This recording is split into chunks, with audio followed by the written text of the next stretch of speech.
find your perfect neutral spine now that you're lying on the back. So not just your spine, actually the whole of your body. Think about the contact on the mat. So feet evenly weighted between big toe joint, little toe joint and heel. Feet, knees, hips all in alignment as we were when we were standing earlier. My knees tend to open out and I roll to the outside edge of my feet when I don't think about it. So make sure that's all in place. Think about your pelvis.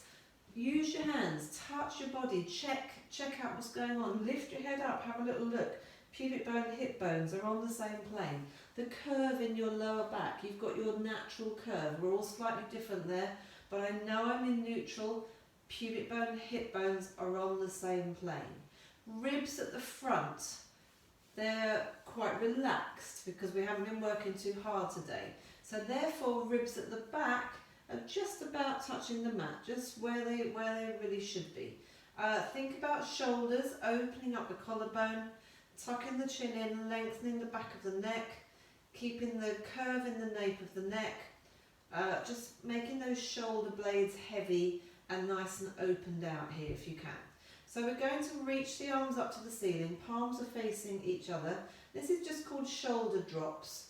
So reach to try and touch the ceiling and notice that your shoulders lift, the back corner of your shoulders lift all the way off of the mat. Then I want you to drop them down quite heavy. It's like you keep your arms straight but soft, and it's almost like you're slapping the floor with your shoulders, the back of your shoulders. I'm not forcing them down, it's just gravity.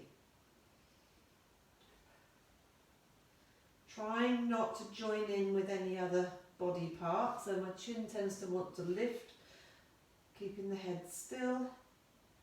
So that sort of heavy position with the shoulder, outside edge of the shoulders on the mat is where we want to be. Now turn your palms towards your knees and just take the arms all the way back towards the floor. Allow your ribcage to flare.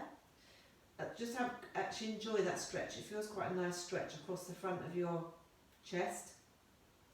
But notice all of that upper back, not your upper back, all of your sort of mid back, your ribs in the middle of your back have completely lifted because the ribcage has flared. So if you can, keep those arms there. Try and draw the ribcage back down. It's quite difficult to do. You might find as I do this, my arms slightly come off the floor. It's absolutely fine. Now it's hard work to keep that ribcage drawn down. I haven't changed anything in my pelvis. That's the other thing that tends to happen. So if the ribs are flaring, we go all like that and we join in with the lower back and this all domes. Try and keep the pelvis absolutely still. So we're there and then bring the arms back up to the top. So this is one half, this setting the ribcage to draw down to meet your hips.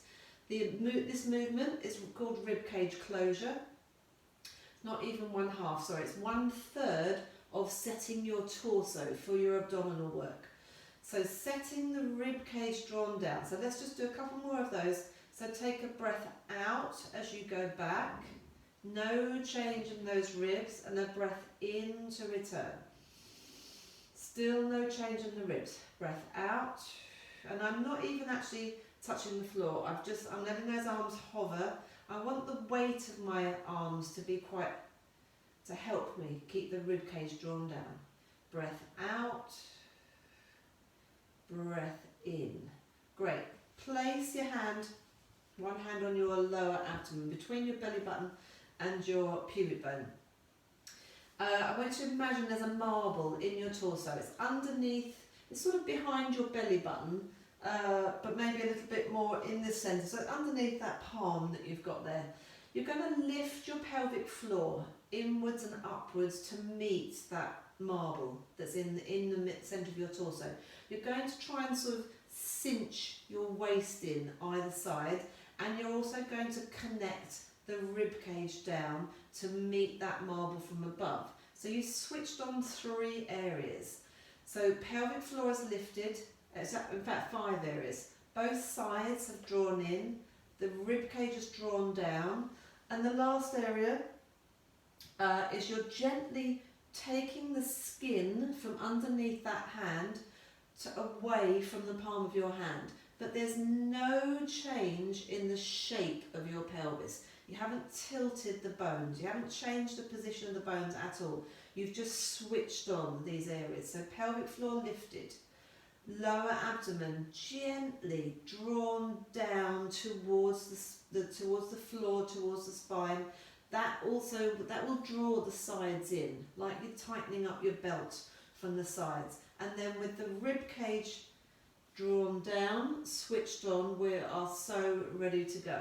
So spread your fingers and your thumbs far apart, place your hands on your torso, just take some lovely easy peasy knee folds, lifting one leg at a time, having switched on all those muscles. I'm not working hard, but I'm being active, if that makes sense. I'm not just lying on my back thinking, oh, just a piece of cake, this one. And especially when we lie on our back, tummy tends to go quite flat on its own. No, I'm working. I'm not working so hard that I can't breathe. I'm not working so hard that I'm feeling muscle weakening, or muscles are feeling starting to get sore.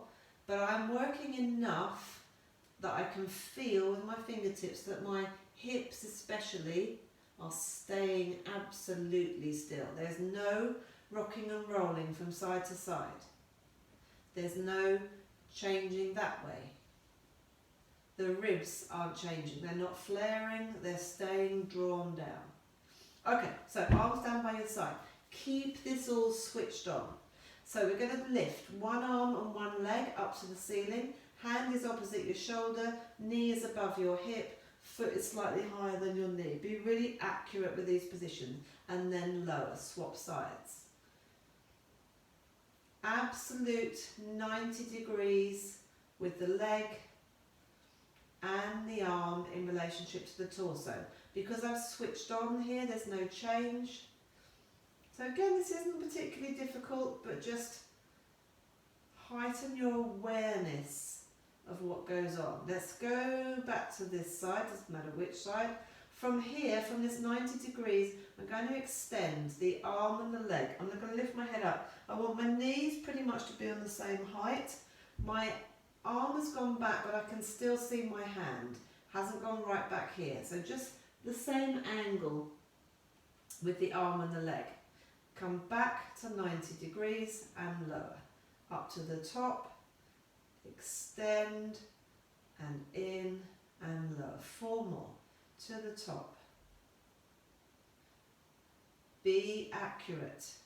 No change in the body. Was that 4? Let's do another 2. We're there, extend away.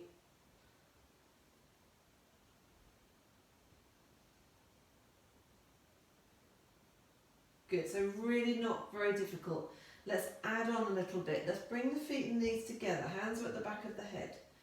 Elbows are forwards. Let's take some abdominal curls. Same level of being switched on in the centre, but now my head is heavy in my hands. My elbows are doing the work.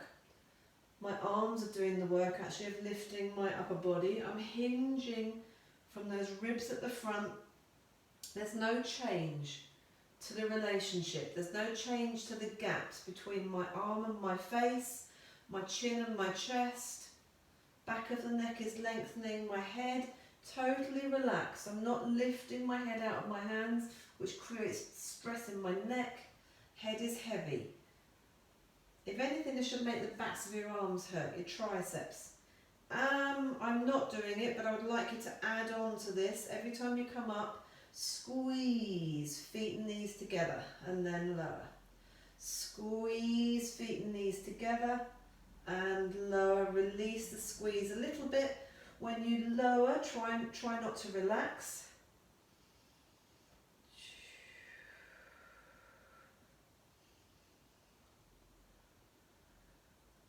Good. let's lower all the way down. Let those legs drop out to the side. So the soles of your feet are together. We're going to take abdominal ovals. So you're going to come up for that abdominal curl, exactly where you just were, clearing the shoulder blades. I'm going to go, in fact, sorry, come up, don't come up straight in the middle, come up and go over towards one knee. So I've come up on a slight diagonal. I'm using my obliques here. I want your legs to stay still. I want your feet to be opposite your pubic bone on that plumb line. Both knees at the same height. We're coming up towards that knee. We're going across and over to the top and rolling across. Up, over and rolling round. Oopsie. And then rolling the other way. I am not letting my head relax down. I'm just sort of rolling across my shoulder blades, trying to keep my legs still. All the way over, roll. And that was 3 in each direction, so I didn't actually give you the numbers there, did I? Have a little break. Let those elbows drop out to the side. Again, quite a nice stretch across the front of your chest. We're going to go again, 3 in each direction. Before you relax at the end. So elbows are forwards. I'm going to go to the other side first this time. So I'm up and over, roll, don't relax. Try and make the muscles around your ribs do all the work here. I think I did an extra one there. I'm going to change direction.